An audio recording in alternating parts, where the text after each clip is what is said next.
يغشى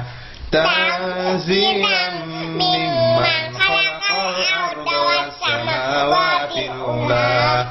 الرحمن على العرش استوى له ما في السماوات وما في الأرض وما بينهما وما تحت الثرى وإن تجهر بالقول فإنه يعلم السر وأخفى الله لا إله إلا هو له الأسماء الحسنى وهل أتاك حديث موسى إذ رأى نارا فقال لأهلهم كثوا إني آنست نارا لعلي آتيكم منها بقبس أو أجد على النار هدى فلما أتاها نودي يا موسى إني أنا ربك فاخلع نعليك إنك بالوادي المقدس طوى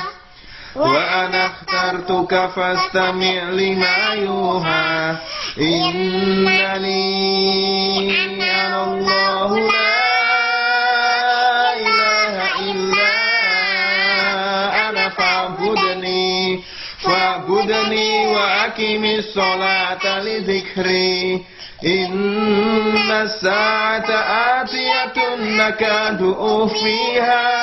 أكاد أخفيها لتجزى كل نفس بما تسعى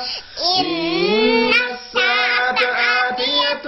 أكاد أخفيها لتجزى كل نفس بما تسعى فلا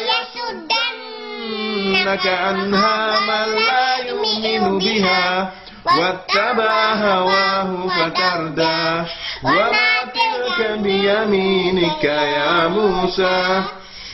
قال هي عصاي أتوكل عليها وأهش بها على غنمي ولي فيها مآرب أخرى قال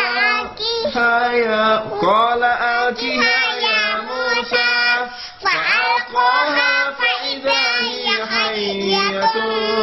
تسعى قال خذها ولا تخف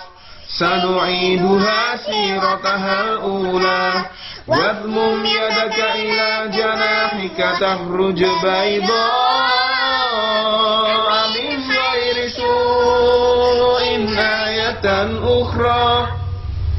لنريك من آياتنا الكبرى